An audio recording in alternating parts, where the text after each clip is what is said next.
Whoa, it's the Illusion, reporting from somewhere on Spaceship Earth, going to pick up Owl from school. So I want to talk about a couple things I've been super aware of for a long time. One of them is the food desert that is plaguing the inner cities of America. Food deserts, if you don't know about food deserts, are inner city communities unable to access high quality food that is nutritionally available to their bodies. And the other thing I wanted to address was high interest loans, i.e. payday loans and car loans and high interest loans plaguing these same communities in inner city America. So first I just want to open is I've been on this one for a while. I've mentioned it before in videos and stuff like that. And it kind of came back on the forefront because there's this guy who's been running around who represents the New York chapter of BLM, this Hawk Newsom. I think his name's Hawk. And he's like, well, if we don't get what we want, we're gonna burn it down. Might be a little bit over exaggerated what he's trying to say. I think he's meaning the narrative as a whole, but hey, incendiary remarks get condemnation. So I went in and started poking around on who this character was. Like, who is this guy? And I stumbled across a TED Talk that he did a couple years back. And he brought up the number one problem plaguing communities of color in inner cities is this food desert thing. And I wholeheartly agree. I think if you truly want to talk about things that are killing people of color, it's not police brutality, it's lack of nutrition. It's obesity due to poisoning of the human body by corporations using these communities as basically piggy banks to sell their wares. And so if you look at the just go to any city on your iPhone, inner city community that's is predominantly not socioeconomically successful, and you will see a lack of supermarkets. My place where I live right now, there's 7 food distribution franchises within 5 minutes of my house, from Costco to Sprouts and everything in between. I also grow my own food in my yard. So when we start talking about this food desert thing, all right, and the only reason I don't want to put it up here is it's going to get too hot, but whatever. We start talking about this food desert thing, we realize that inner city communities are plagued with high fructose corn syrup and saturated hydrogenated oils and fast food establishments. And these diets, lead to a calcification of the pineal gland, they lead to diabetes, they lead to high blood pressure, they lead to obesity, and they lead to depression and sugar poisoning.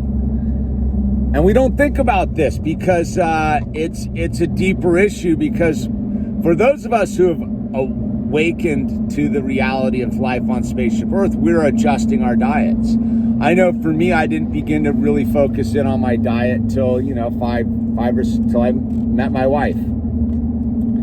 And when you really begin to look at how important a diet is to how important you feel about yourself, the world around you, and the signal you are broadcasting to yourself and the world around you, you realize that nutrition is the cornerstone to a healthy human being, which is the cornerstone to a healthy family, which is the cornerstone to a healthy community. So if you're not eating healthy, you're you're neglecting yourself. But what are you going to do when you live in a community that doesn't have access to supermarkets that stock organic and healthy food? What are you going to do? What are you going to do when you live in a community that's economically impoverished, and even if you did have a supermarket that stocked these nutritious foods, you wouldn't be able to afford them because it's cheaper to get a bag of some sort of hydrogenated potato chip, or it's cheaper to go to feed your whole family with some sort of corporate fast food.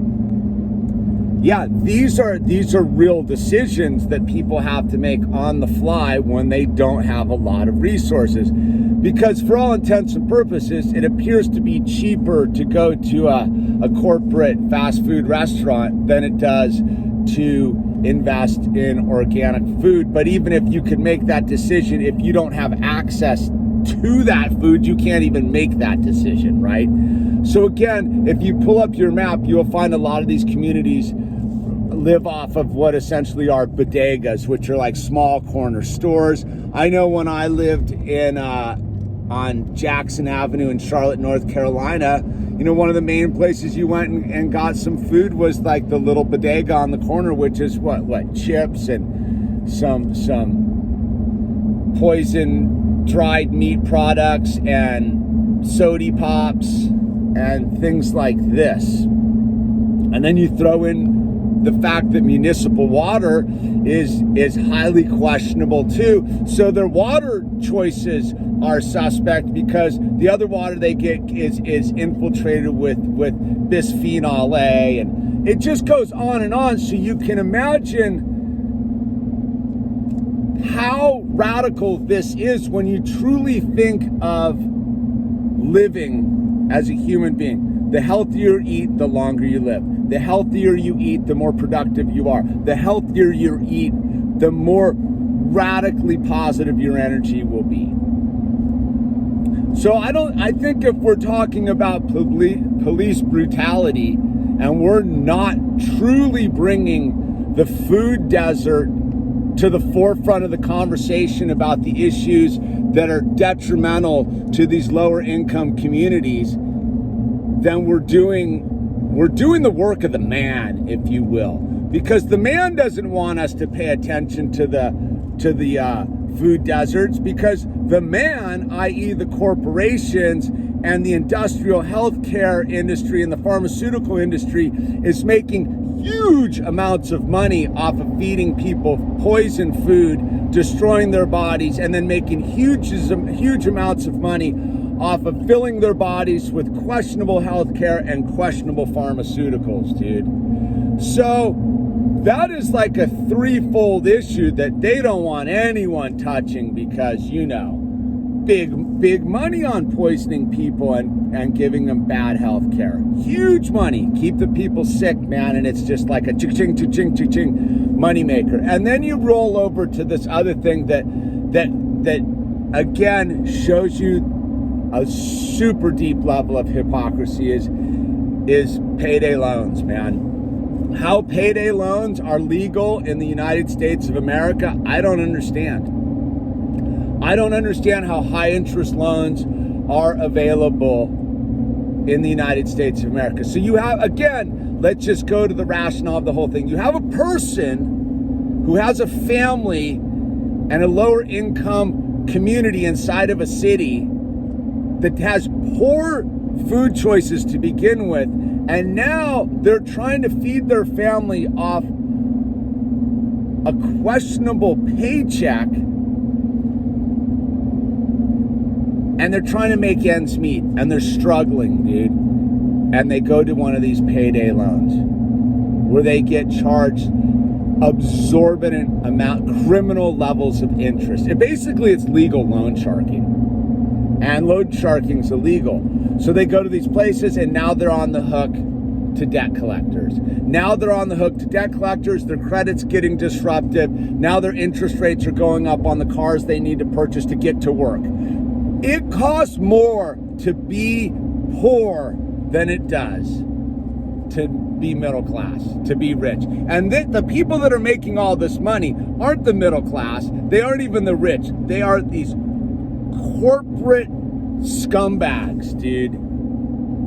And so if we're not going to talk about the real issues affecting inner city communities and lives of color and black lives and all of this stuff, we're just basically jerking ourselves off to feel good about ourselves. It's a real problem. Look, man, if you have to go to work, and I've made videos about this before. Look, when we were having Owl, there was a little while where we had the EBT card for a hot minute, 6 months, year, and the poison, that card, you can go to a nice market, dude. You can literally buy garbage soda pop with it. Government sponsoring poisoning of lower income people. See, what should be happening is if we're going to have people that are on government subsidized income, we should be at least providing places for them to buy healthy food. Because that's the thing. You want people, but the social welfare people, same group of people holding these people hostages, they don't want these people to have those kind of choices. So they hand out government issued money to feed themselves with, but they don't give them anywhere to purchase healthy food. In fact, they promote them purchasing unhealthy food from mega corporations so that in the long run they get sick, their life expectancy is shorter. So you want to talk about what's really killing black people in the inner cities of the United States? It's not cops, it's diets. It's diets. And the corporations are making billions upon billions of dollars off of killing those people with potato chips and soda pop.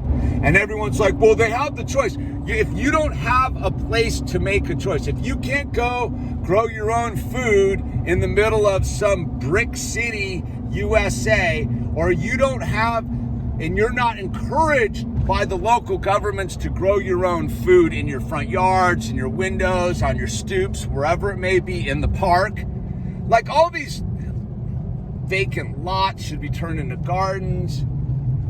I think that's where the solution truly, ultimately has to be found, is helping communities of lower economic reality retake back their diet from the corporations, man. I'm almost out of school, dude. That's what I was thinking about this morning.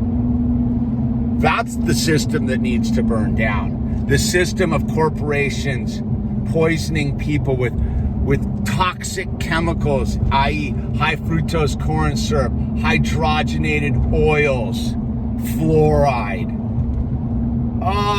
The list goes on and on. Glyphosate, blah, blah, blah. It just goes on and on and on, dude. And yeah, if you're aware of food, would you want to do that to your brothers and sisters? Do unto your fellow human beings as you would have them do unto you.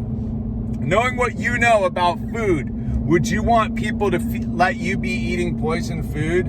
Would you want your choice to be forced into eating poison food because there is no other alternative nearby you? Yeah, that's for real. That's for real. All right, it's The Illusion signing off. I'm gonna go get the bird.